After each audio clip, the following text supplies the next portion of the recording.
వి gold trusted gold buyers తాకట్టులో ఉన్న బంగారాన్ని విడిపించి ఈ రోజు ఉన్న మార్కెట్ ధరకే కొనబడును. మరిన్ని వివరాలకు సంప్రదించండి 7710 ఈరోజు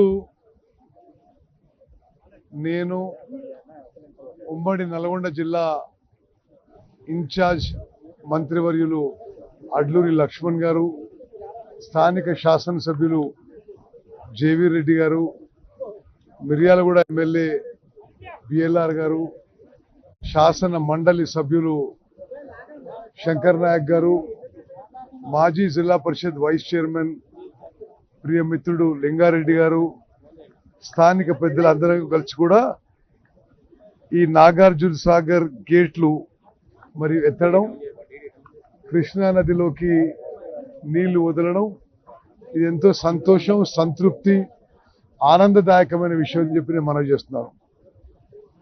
ఇది ఒక ఆధునిక దేవాలయం. జవహర్ లాల్ నెహ్రూ గారు ఈ నాగార్జున సాగర్ డ్యామ్ కి పునాది వేయడం జరిగింది.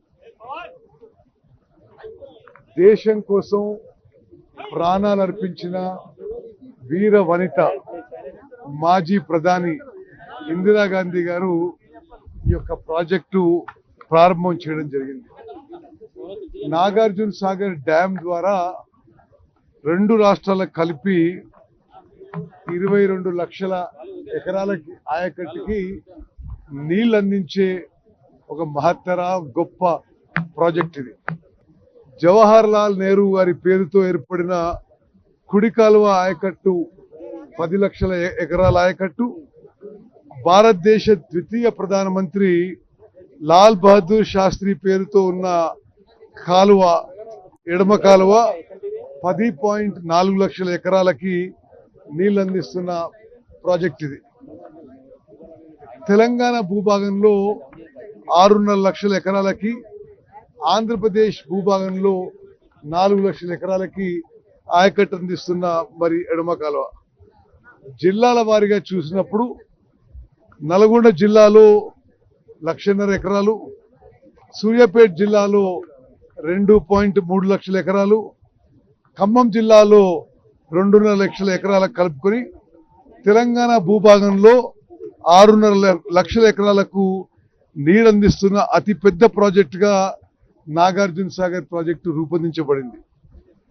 తొలి ప్రధాని, నవభారత నిర్మాణ మరి గొప్ప నాయకుడు, గొప్ప ప్రధాని జవహర్ లాల్ నెహ్రూ గారు 1955 డిసెంబర్ 10న ఈ ప్రాజెక్టు శంకుస్థాపన చేస్తే 1967లో స్పిల్వే పనులు పూర్తి కాగా అదే సంవత్సరంలో దివంగత ప్రధాని ఇందిరాగాంధీ గారు చేతుల మీదుగా ఈ ప్రాజెక్టు ప్రారంభించడం జరిగింది. 1977లో క్రెస్ గేట్లు పూర్తి చేసుకుని 17 అక్టోబరు 74 నాటికి పూర్తి స్థాయి నీటి నిల్వలు ఉండే ఏర్పాటు చేయడం జరిగింది. 2005లో ప్రాజెక్టు నిర్మించి 50 సంవత్సరాలు పూర్తయిన సందర్భంగా స్వర్ణోత్సవాలు కూడా వేడుకలు జరుపుకోవడం జరిగింది. లాల్ బహదూర్ శాస్త్రి గారి పేరుతో పిలుచుకోబడుతున్న ఎడమ కాలువ పొడవు 180 కిలోమీటర్లు కాగా 117 కిలోమీటర్లు తెలంగాణ, 101 కిలోమీటర్లు ఆంధ్రప్రదేశ్లో మరి ఈ యొక్క మరి కాలువ, ఎడమ కాలువ ఉంది. మరి ఇదే నాగార్జున సాగర్ ఆయకట్టు కింద 6 సార్ల ఎమ్మెల్యేగా, ఒకసారి ఎంపీగా నేను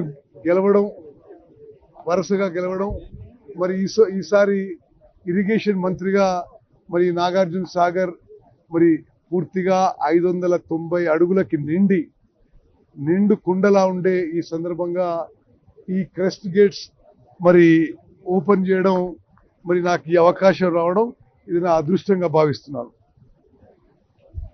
ఇది ఇంకో గొప్ప విషయం. రాష్ట్రంలో కాంగ్రెస్ పార్టీ అధికారంలో వచ్చిన తర్వాత పోయిన వానాకాలం పంట, ఆ తర్వాత యాసంగి పంట, ఆ తర్వాత తిరిగి వానాకాలం పంటకి నాగార్జున సాగర్ ప్రాజెక్టులో నీళ్లు నిండడం, మరి పూర్తి స్థాయిలో 590 లెవెల్ వరకు నీళ్లు నిండడం, మరి పూర్తి స్థాయి ఆయకట్టుకు నీళ్లు ఇవ్వగలగడం అది మా అదృష్టంగా భావిస్తున్నాను. మరి గడిచిన 4 రోజులుగా 30,000 క్యూసెక్లు నీటి వినియోగంతో నాగార్జున సాగర్ పవర్ ప్రాజెక్ట్ 700 మెగావాట్ల పవర్ ప్రాజెక్ట్ కూడా పూర్తి స్థాయిలో నడుస్తుంది. అదే అన్నిటికన్నా ముఖ్యమైన విషయం మీరందరూ గమనించాలి.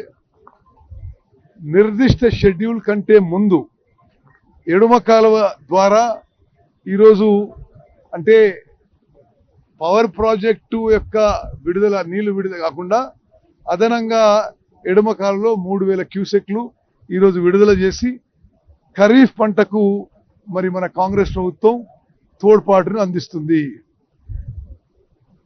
వ్యవసాయ రంగంపై కాంగ్రెస్ ప్రభుత్వం అనుసరిస్తున్న విధానాలతో పోయిన ఖరీఫ్ రబీ కలిపి మొత్తం భారతదేశంలో తెలంగాణ చరిత్రలో కానీ ఉమ్మడి ఆంధ్రప్రదేశ్ చరిత్రలో కానీ భారతదేశంలో 29 రాష్ట్రాల కంటే ఎక్కువ 281 లక్షల మెట్రిక్ టన్నుల వరి ధాన్యం మరి కాంగ్రెస్ ప్రభుత్వం ఏర్పడిన తర్వాత గౌరవ ముఖ్యమంత్రి రేవంత్ రెడ్డి గారు, ఉప ముఖ్యమంత్రి బట్టి విక్రమార్క గారు మరి వారి నాయకత్వంలో కాంగ్రెస్ ప్రభుత్వంలో రికార్డు స్థాయిలో పంట పండిందనే విషయం 281 లక్షల మెట్రిక్ టన్నుల వరి ధాన్యం కూడా భారతదేశంలోనే నెంబర్ 1 రాష్ట్రంగా మరి వరి పండించే రాష్ట్రంగా మరి తెలంగాణ రాష్ట్రాన్ని నిలబెట్టగలిగడం, మరి దాంట్లో మా అందరి పాత్ర కొంత ఉంది.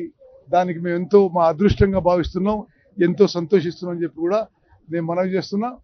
మరి మేము ఈ అన్ని మేజర్ ప్రాజెక్ట్స్కి అన్ని విధాలుగా నిరంతరంగా ఆధునీకరణ చేయడానికి, డీసెడిమెంటేషన్ చేయడానికి కూడా నిరంతరం మన ప్రభుత్వం, మన ఇరిగేషన్ శాఖ కూడా కృషి చేస్తుందని చెప్పి నేను మనవి చేస్తూ మీ అందరికి ధన్యవాదాలు.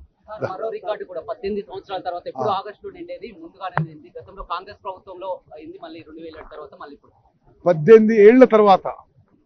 18 ఏళ్ల తర్వాత జూలై మాసంలో నాగార్జున సాగర్ నుంచి నీళ్లు వదిలిపెట్టడం మరి ఇదే ప్రథమం అని చెప్పి నేను మనవి చేస్తూ ఇది ఒక రికార్డుగా మరి భావిస్తూ ఇది జూలైలోనే 18 ఇయర్స్ తర్వాత నీళ్లు విడుదల చేయగలగడం కూడా రైతులకి చాలా మేలు చేస్తున్నాం. ఇది మా అదృష్టంగా భావిస్తున్నాం. ఓవైపు సివిల్ సప్లై మంత్రిగా రేషన్ కార్డుల పంపిణీ, మరోవైపు ఇక్కడ ఇరిగేషన్ శాఖ మంత్రిగా నీటి విడుదల కూడా 2 కార్యక్రమాలు కూడా చేస్తున్నారు. ఓవైపు సివిల్ సప్లై మంత్రిగా రేషన్ కార్డుల పంపిణీ, మరోవైపు ఇరిగేషన్ శాఖ. అదే విధంగా మరి సరే ఇదే మన మెయిన్ ప్రోగ్రాము. నాగార్జున సాగర్ నుంచి నీటి విడుదల చేస్తున్నాం.